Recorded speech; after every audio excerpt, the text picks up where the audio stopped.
que precisamente en la revista estamos haciendo una investigación acerca de las asociaciones civiles y fundaciones y hemos encontrado diversas irregularidades, como por ejemplo que pagan sueldos exorbitantes a sus integrantes, hacen transferencias multimillonarias a paraísos fiscales y cuentan con guardaditos millonarios. Además, incurren en especulación en mercados financieros cuando se supone que son estas organizaciones sin fines de lucro. Hemos ya documentado varios ejemplos. Algunos de ellos son la organización Vamos México, de Marta Sagún, Centro Fox, de Vicente Fox Quesada, Libertad y Responsabilidad Democrática, de Margarita Zavala, Mexicanos contra la Corrupción y la Impunidad, de Claudio X González, Fundación Caluz, de Antonio del Valle Perochena, Fundación Maelba, de Valentín Díez Morodo, e incluso la Fundación Conde de Valenciana, que preside el actual rector de la Universidad Nacional Autónoma de México, Enrique Graue. De esta última, baste revisar sus archivos financieros para darse cuenta que en realidad se trata de un negocio, y no de una asociación altruista, presidente. En 2022 tuvo ingresos superiores a los 604 millones de pesos, de los cuales 350 millones fueron reportados precisamente por las consultas y 207 millones por operaciones oftalmológicas. El año pasado esta fundación especuló con 115 millones y el doctor Enrique Graue, al doctor Enrique Graue le transfirió 103,000 pesos. Esto revelan sus propios archivos contables. Y solo atendió a 75 personas de forma gratuita. Pero el costo de sus procedimientos fue pagado con los donativos que recibe. Es decir, la fundación jamás perdió.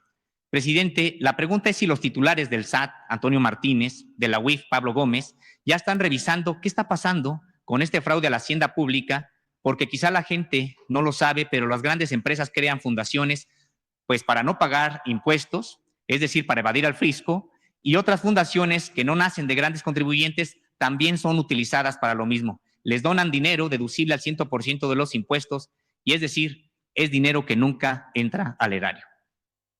Sí, constantemente, tanto la Oficina de Inteligencia Financiera de Hacienda como el SAT están haciendo revisiones sobre cómo operan estas fundaciones, si realmente ayudan a la gente o son mecanismos creados para evadir el pago de impuestos o para lavar dinero. Entonces sí se hace constantemente una investigación. Si se encuentra algo, ya todos los servidores públicos tienen la instrucción de proceder. Si hay algo irregular, se tiene que presentar una denuncia, ya sea que lo atienda el SAT, que lo atienda la Procuraduría Fiscal o la Fiscalía General de la República.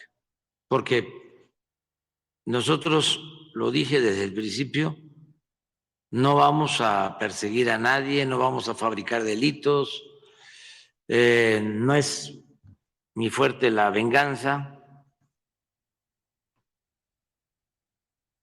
Sin embargo, no queremos ser cómplices, encubridores.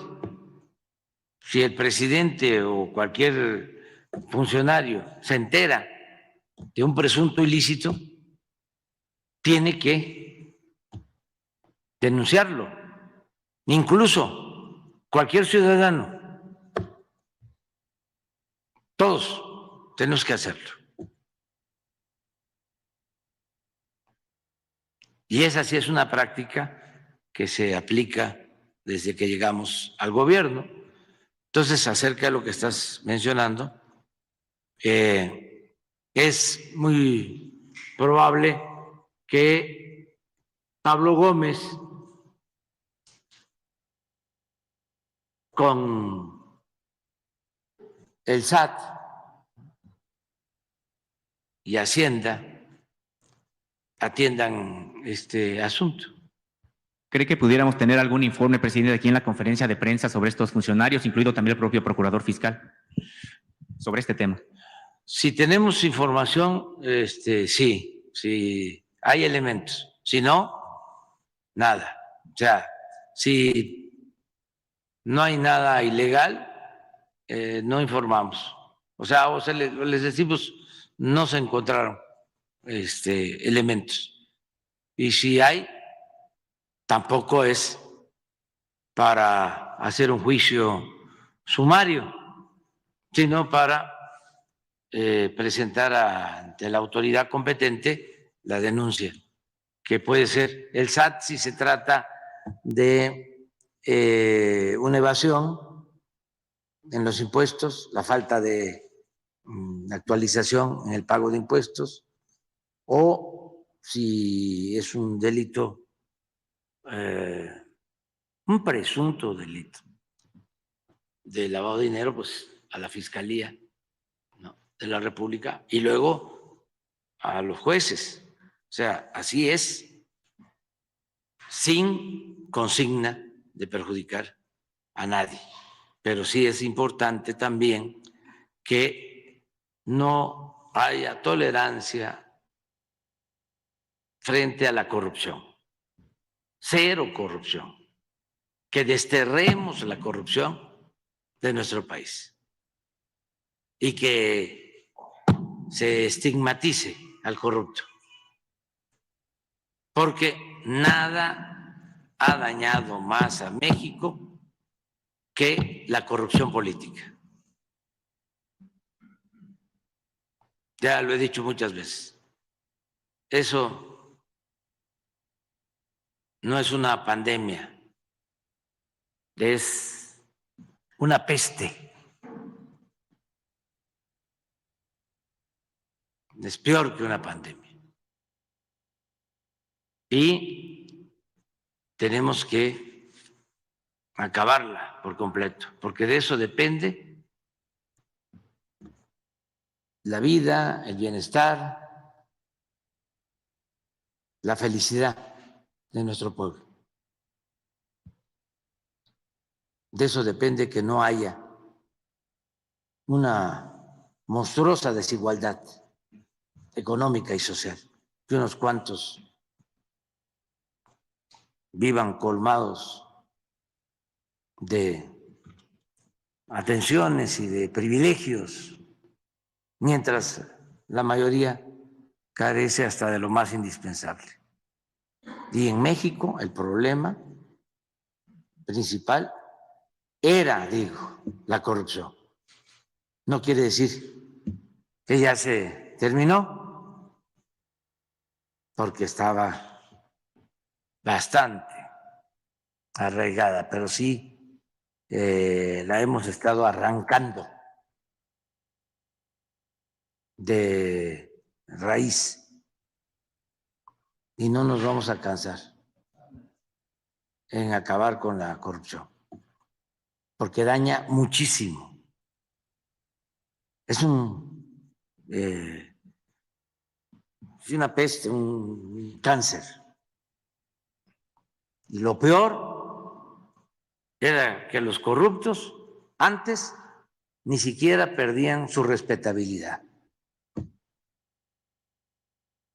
Robaban y hasta les aplaudían. Eran como modelos a seguir.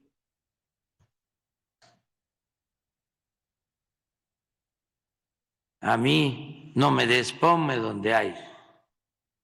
Y el que no tranza no avanza. Y la moral es un árbol que da moras y que sirve para nada.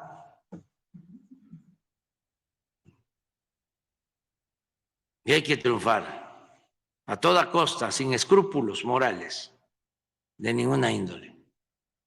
Y como te ven, te tratan. Y qué bueno que ya estás progresando. Y estudia para que cuando seas grande seas como don fulano, don mengano, don perengano, un reverendo ladrón. se ponía de ejemplo a esa gente. Nada más que tenemos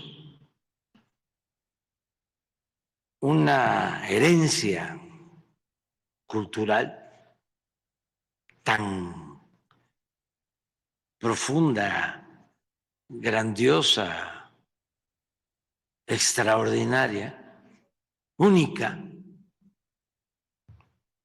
que nos protegió y no pudieron acabar con la principal riqueza de México, la honestidad de su pueblo. Los corruptos, porque también eso es muy importante. La corrupción no se origina ni se fomenta de abajo hacia arriba, es de arriba para abajo. Abajo están los valores, una gran reserva de valores culturales, morales, espirituales, en las familias, en los pueblos.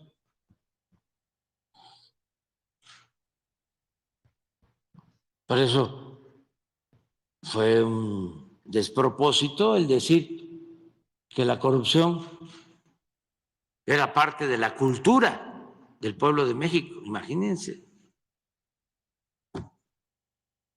Pero no hay mala intención, no hay mala fe en decir eso. Y hay muchos que opinan así, millones. Es un pensamiento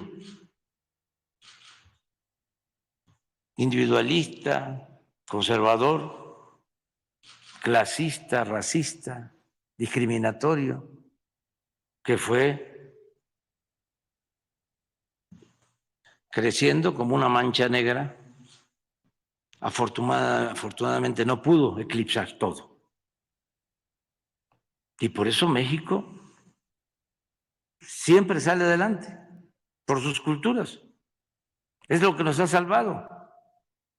Ahora, esa es su fortaleza. Por eso está Diego aquí cada semana, porque queremos fortalecer nuestra identidad, nuestra idiosincrasia, que es lo fundamental. Ese es el alma de México. Las culturas de nuestro pueblo. Cuando le explico a un gobernante extranjero cómo es México, culturalmente, que es un mosaico cultural, y su potencial. Recuerdo la caricatura de Abel Quesada,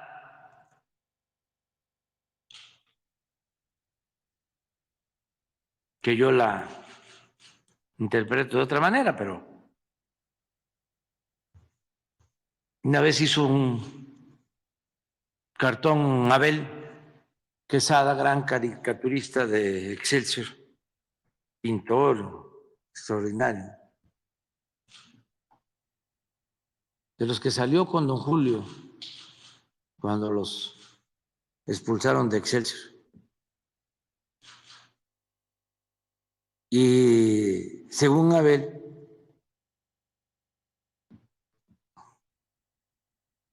cuando Dios, nuestro creador, repartió los bienes a todos los países del mundo, iba por los cielos y al llegar a Brasil, aquí hay que darles mucha agua, selvas, un poco de petróleo, un poco de minería. Y luego, ¿no?, así,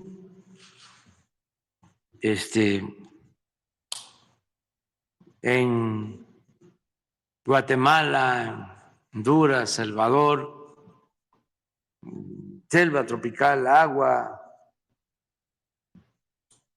pero no petróleo.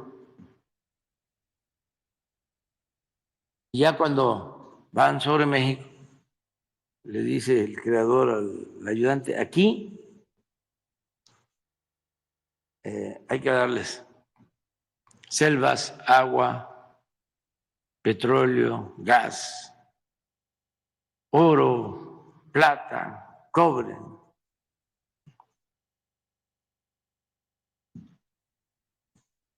Y le dice el ayudante, señor, se le está pasando la mano, le está dando mucho, ¿no?, a México. No, no. También darles. No, quita eso porque yo lo compongo. Dale a los políticos corruptos.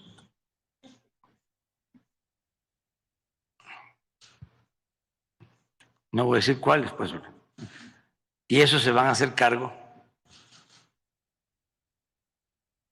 o darles la corrupción. Y eso les va a impedir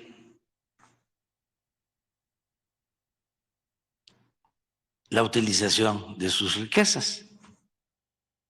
Entonces, la clave está en acabar con ese mal. Y México renace. ¿Qué es lo que está sucediendo? Aunque no les guste a nuestros adversarios, pero las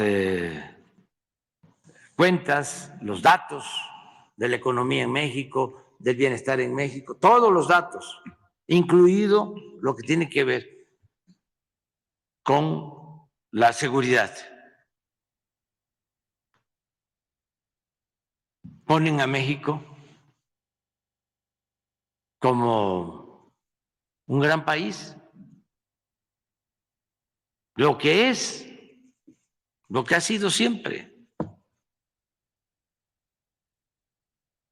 Entonces, por eso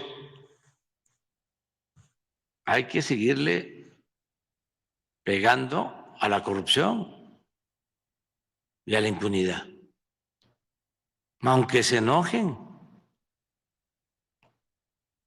Y también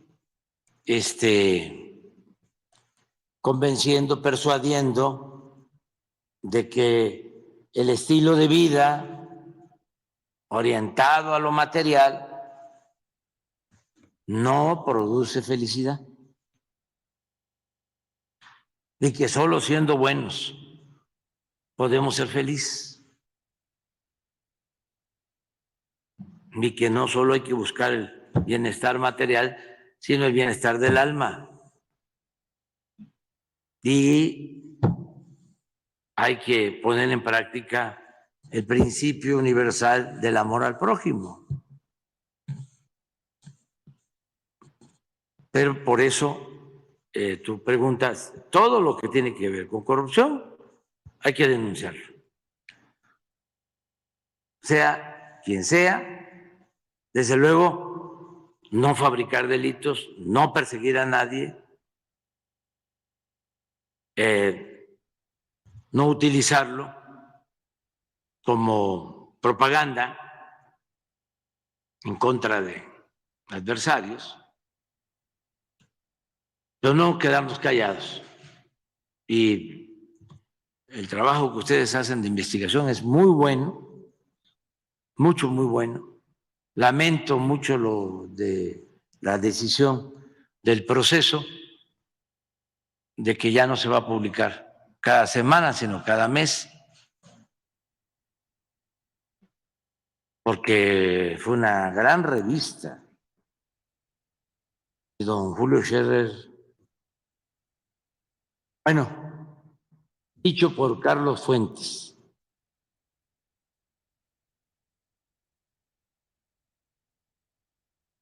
que Julio Scherer era el Francisco Zarco del siglo XX.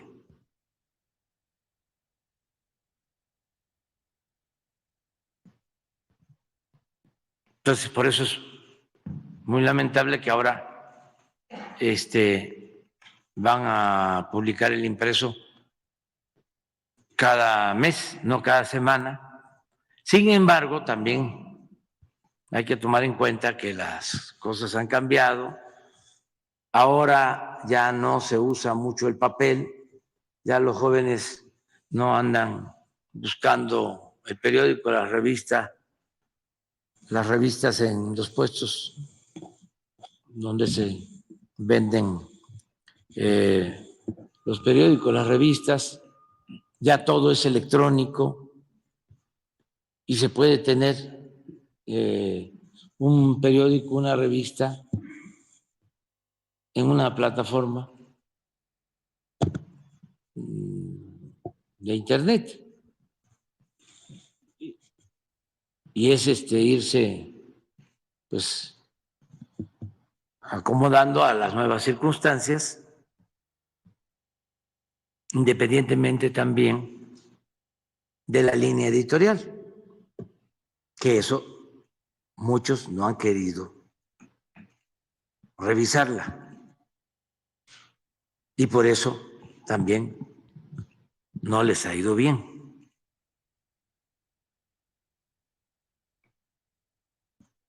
Porque en México está muy sesgado todo lo informativo. Por eso hablo de que no hay medios de información, sino de manipulación.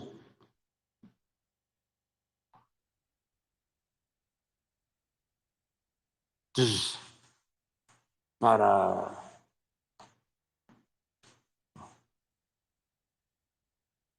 leer mentiras y insultos y calumnias, pues con el Reforma basta, ¿no? ¿Para qué más? Pero hay muchísimos así. O sea, ese modelo de periodismo. Ya son muy pocos los que tienen una política editorial verdaderamente independiente, profesional, plural. Ven el Reforma, no hay un solo articulista, uno.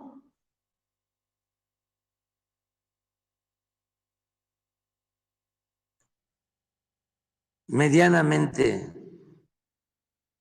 plural. Todos son escritores por consigna. Todos. Entonces, esto pues cuenta mucho porque la gente está muy consciente, muy politizada, y como siempre digo, no se puede poner vino nuevo en botellas viejas. Sí hay que hacer un ejercicio para encontrar, como dicen los físicos o los que hablan físico, los nuevos nichos.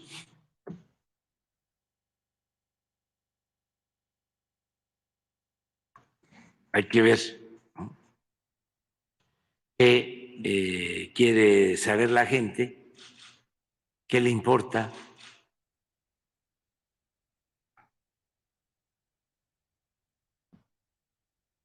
Y también una condición sine qua non, hablando físico,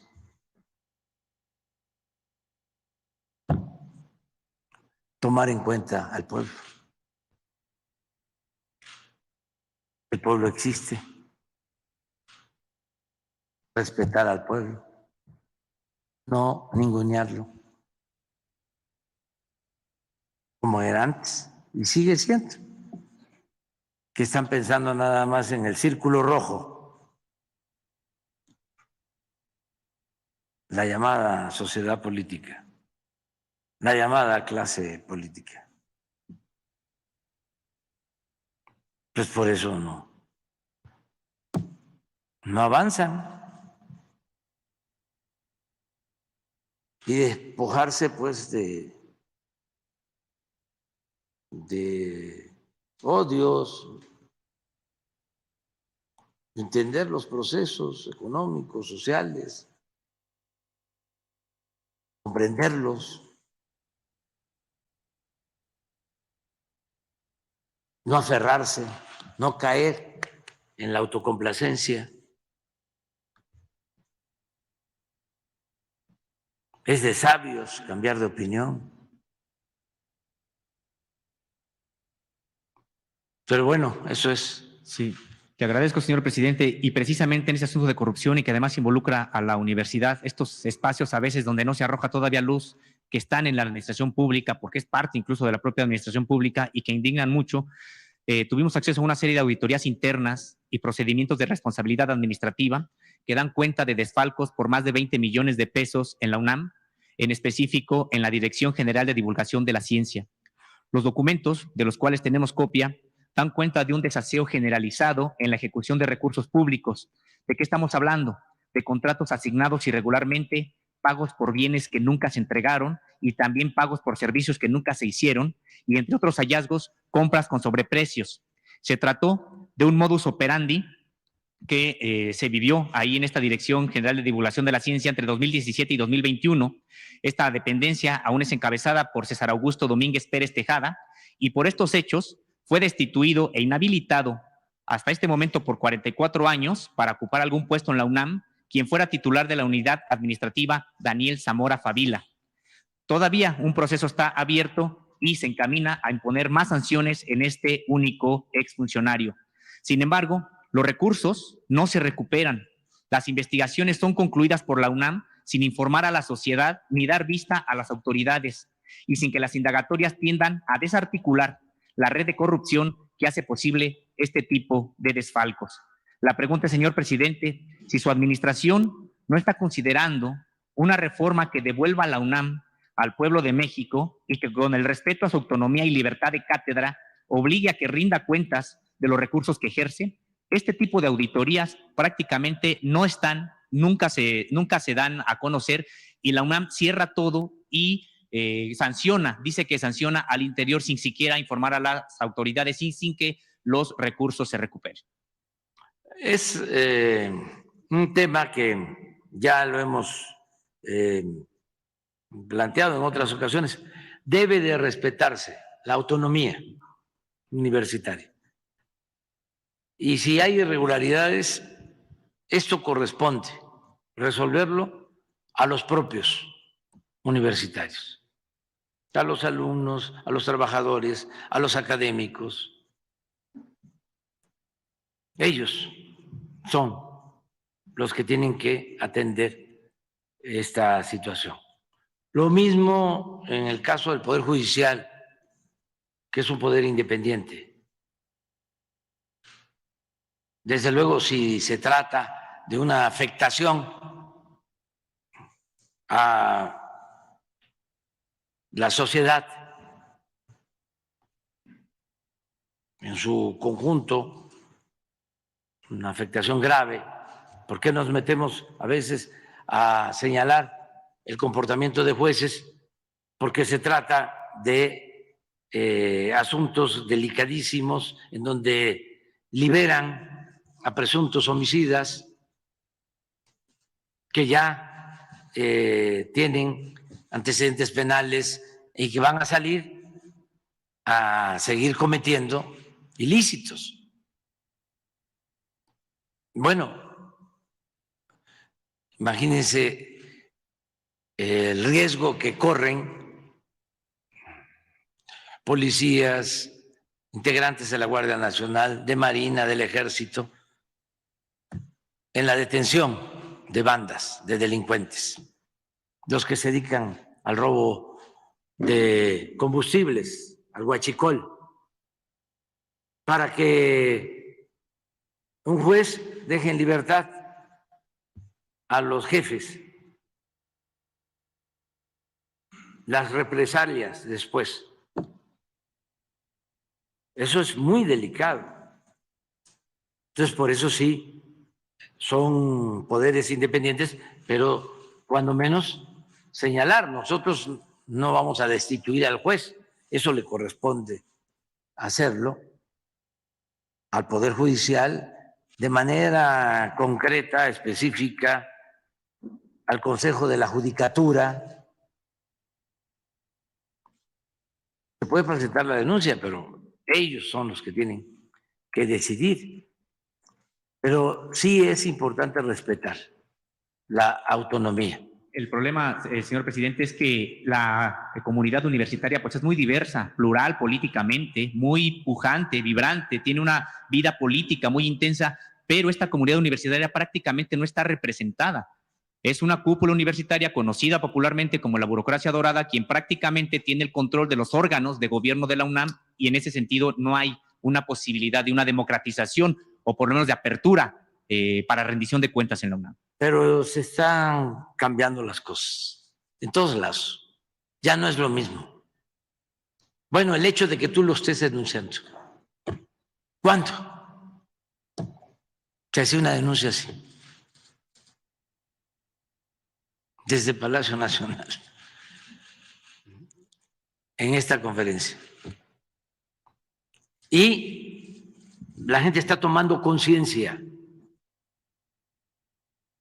Y los maestros y los investigadores y los trabajadores y todos ahí pendientes. Yo les comentaba que el día 1 de mayo, el Día del Trabajo, me reuní con todos los dirigentes y uno me decía, no crea, no la tenemos fácil, decían los dirigentes, porque constantemente los trabajadores nos están diciendo que votemos en libertad, voto secreto, democracia sindical, y que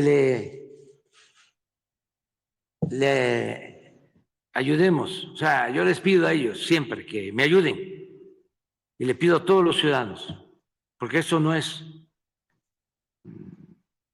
labor de un solo hombre, de labor de una mujer o de un grupo de hombres y mujeres, no solo es asunto de una élite de gobernantes, es asunto de todos.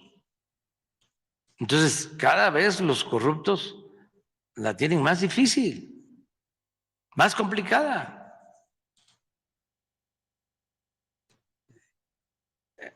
También los delincuentes del crimen y los delincuentes de cuello blanco. ¿En qué la tienen complicada los delincuentes del crimen, por ejemplo? ¿En qué?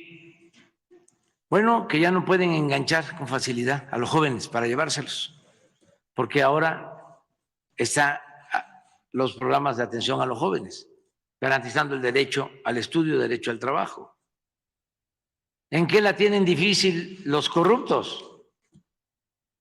En que antes, decía yo, no perdían ni siquiera su respetabilidad, se iban cargados de dinero, ni se sabía quiénes eran, en qué habían trabajado, supuestamente en cargos menores, pero decisivos, eran los que repartían el dinero.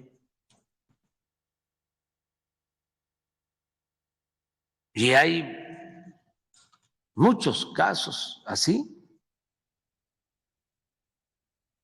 Antes había una olimpiada, un campeonato de fútbol, y ahí iban. Los invitaban los contratistas, no los que están aquí. Los invitaban a los funcionarios, todo pagado. Ahora no. Antes era muy común que en una colonia, ¿no?, vivía un político, sobre todo un nuevo rico, fiestas, ¿no? Nadie decía nada. Ahora imagínense que un servidor público de la 4T haga sus fiestas, invite artistas y derroche y cierre las calles. Yo me acuerdo que en el gobierno anterior, o no sé si el otro, agarraron el Zócalo de estacionamiento, porque había un informe aquí. O sea, todo el Zócalo, estacionamiento.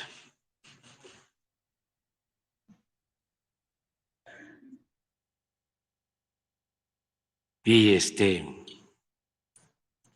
pues había mucha prepotencia. Entonces hay que seguir denunciando la corrupción y que en este caso sean los universitarios los que tengan la última palabra. Y todo de manera ordenada, desde luego sin confrontación, sin violencia. Gracias. Bueno, vamos.